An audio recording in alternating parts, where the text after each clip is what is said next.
Control de motores paso a paso. Introducción. Para lograr el funcionamiento de un motor paso a paso se necesita conmutar la alimentación eléctrica de corriente continua entre los pares de devanados del estator. Para ello, se utiliza electrónica de estado sólido. Hay que recordar que los motores paso a paso bipolares tienen 4 cables para conectar las señales que generan la secuencia de conmutación, ver figura 1. Mientras que los motores paso a paso unipolares, o también denominados bifásicos, tienen 6 o 5 cables de conexión, aunque se utilizan 4 cables para conectar las señales, ver figura 2.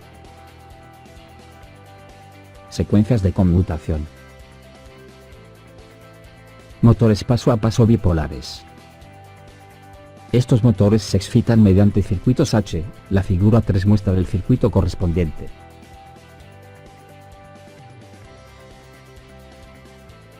La tabla 1 muestra la secuencia de conmutación necesaria para que los transistores realicen los 4 pasos. Para obtener pasos adicionales se repite la secuencia. La secuencia produce una rotación en el sentido de las manecillas del reloj. Para obtener un giro en sentido contrario, se invierte la secuencia.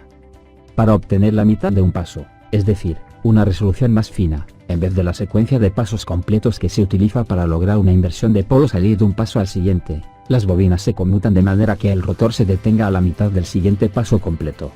La tabla 2 muestra la secuencia para medios pasos utilizando un motor paso a paso bipolar. Motores paso a paso unipolares. Cada una de las bobinas tiene una toma o derivación central. Cuando las derivaciones centrales de las bobinas de fase están conectadas entre sí, es posible conmutar un motor paso a paso con solo 4 transistores, ver figura 4. La tabla 3 muestra la secuencia de conmutación de los transistores a fin de producir pasos en el sentido de las manecillas del reloj. Para los siguientes pasos basta repetir la secuencia. Para un giro en sentido contrario a las manecillas del reloj la secuencia se invierte. La tabla 4 muestra la secuencia cuando un motor unipolar avanza medios pasos. Controladores. Existen circuitos integrados provistos de todos los elementos electrónicos para lograr la excitación. La figura 5 muestra las conexiones del circuito integrado SA-1027, para un motor paso a paso de 4 fases. Las 3 entradas se controlan aplicándole señales altas o bajas. Cuando el terminal para definir la configuración se mantiene a un alto valor, la salida del circuito integrado cambia su estado cada vez que la terminal de disparo pasa de un valor bajo a uno alto. La secuencia se repite a intervalos de 4 pasos, aunque en cualquier momento es posible restablecer la condición a 0 aplicando una señal baja a la terminal de disparo. Cuando la entrada de rotación se mantiene en un valor bajo se produce una rotación en el sentido de las manecillas del reloj. Cuando se mantiene a un valor alto, la rotación se da en sentido inverso. Control por micropasos. Algunas aplicaciones requieren ángulos de paso muy pequeños. Si bien para reducir el tamaño del ángulo de paso se aumenta la cantidad de dientes del rotor la cantidad de fases, es común que no usen más de 4 fases ni más de 50 a 100 dientes. En su lugar se utiliza una técnica de micropasos, que consiste en dividir cada paso en cierta cantidad de subpasos de igual tamaño. Para ello se utilizan diferentes corrientes en los devanados, de manera que el rotor se desplace a posiciones intermedias entre las posiciones de un paso normal. Por ejemplo, es subdividir un paso de 1.8 grados en 10 subpasos iguales. El control por micropasos se obtiene haciendo que haya más niveles de corriente por cada una de las bobinas, haciendo que la corriente por una bobina aumente gradualmente hasta llegar a un valor máximo mientras que la corriente por la otra disminuye hasta llegar a 0. De esta manera se puede tener un movimiento más continuo y suave del rotor. El número de micropasos por paso está definido por la cantidad de posibles niveles de control de la corriente. De esta forma también se puede obtener avances de medio paso si se crea un nivel intermedio entre el valor máximo de corriente y 0. Para lograr pasos de mismo valor angular es necesario que el torque se mantenga constante durante todo el ciclo por cada ángulo. Esto será si la corriente de un embobinado se incrementa mientras la otra disminuye para cada ángulo, manteniendo su suma, como fasores, siempre constante.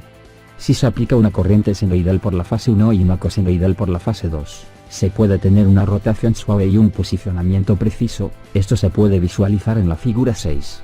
Además, se obtiene que el motor gire con torque constante para cualquier número de micropasos por paso.